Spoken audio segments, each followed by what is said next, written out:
Haleluya. Dan kita masih tinggal di dunia. Sekitar kita ini ada dunia. Terus terang aja saudaraku, tubuh kita ini sangat bereaksi dengan dunia. Ya, tetapi inilah dia kabar baik tadi ya, hasilnya. Di dalam ini sudah lain. Ada Yesus, ada kehidupan kekal, ada Zoe, ada Roh Kudus, ya. Ada Yesus, hati Yesus, kasih Yesus, kuasa Yesus di dalam. Haleluya. Nah, jadi kita ini roh jiwa tubuh di luar dunia, saudaraku, ya. Di dalam ini ada hati yang baru dari Yesus. Terserah kita. Makanya di sini disuruh persembahkanlah tubuhmu sebagai persembahan yang hidup, kudus, berkenan. Jadi harus tunduk kepada yang di dalam ini, Yesus ini. Kita tidak mempersembahkan tubuh kita ya sebagai satu persembahan yang tunduk kepada Tuhan. Tapi kita mempersembahkan tubuh kita kepada sesuatu yang tunduk kepada kehendak duniawi. Dan kalau kita baca firman Tuhan, saudaraku, itu akan membawa kepada maut. Nah, firman Tuhan dalam buku Yakobus berkata, hidup kita ini selalu ditarik ke dua arah. Satu ke arah dunia, tubuh ini, kehendak tubuh ini. Satu di dalam ke arah Tuhan. Karena ada roh Tuhan sudah di dalam. Kalau orang dunia ini nggak ada, saudara, nggak ada pergumulan. Dia senang aja ikut dunia ini. Bahkan bisa bangga dia. Kalau dia menipu nggak ketahuan dia bangga dia. Orang selamat, kalau betul-betul udah selamat, dia nipu, yang di dalam merana. Karena sudah hidup. Kalau yang dalam nggak merana, hati-hati saudaraku. Itu sudah dilawan Roh Kudus itu. Bukan cuma didudukakan saudaraku atau tidak diperhatikan, tidak. Sudah dilawan dia. Tuhan mau kita mempersembahkan seluruh tubuh kita ini tunduk kepada hati nurani, kepada Roh Kudus. Ya, nah inilah dia perjuangan saya dan saudara. Sesudah selamat, Anda menjadi hamba Tuhan, sampai sekarang ini kita semua jadi hamba Tuhan. Perjuangan kita saudaraku, ya, adalah apakah kita mempersembahkan diri kita, ya, kepada Tuhan, persembahan yang hidup, persembahan yang kudus, persembahan yang berkenan, artinya fokus kepada Tuhan. Segenap hati, segenap jiwa, segenap tubuh, segenap akal budi. Atau kita, saudaraku, seperti Yakobus 1.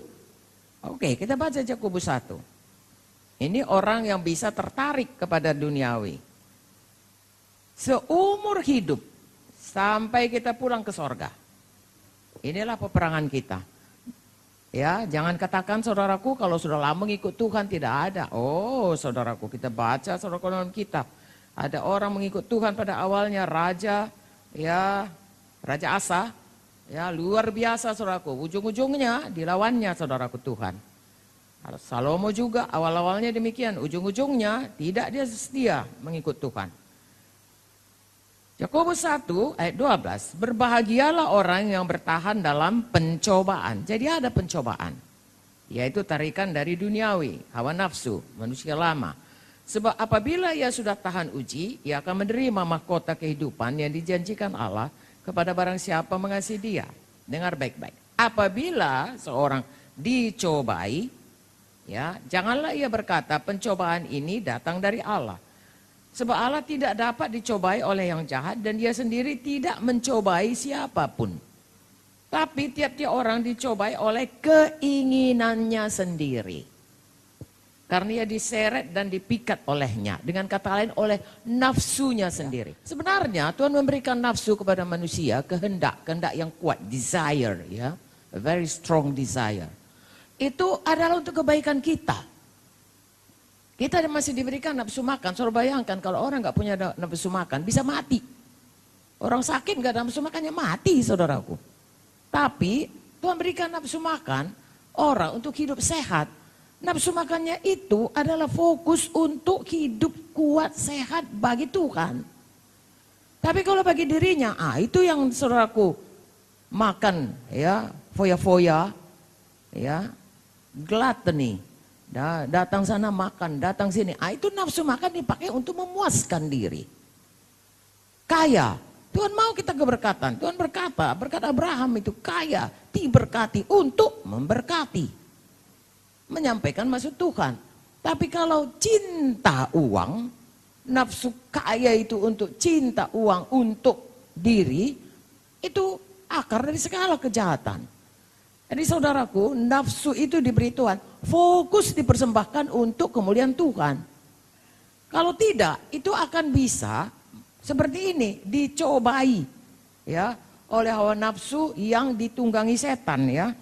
Tiap orang dicobai oleh keinginannya sendiri ya. Ia diseret dan dipikat olehnya. Saya dan saudara bisa terseret, terpikat. Berdirilah teguh saudaraku dengan hidup fokus kepada Tuhan.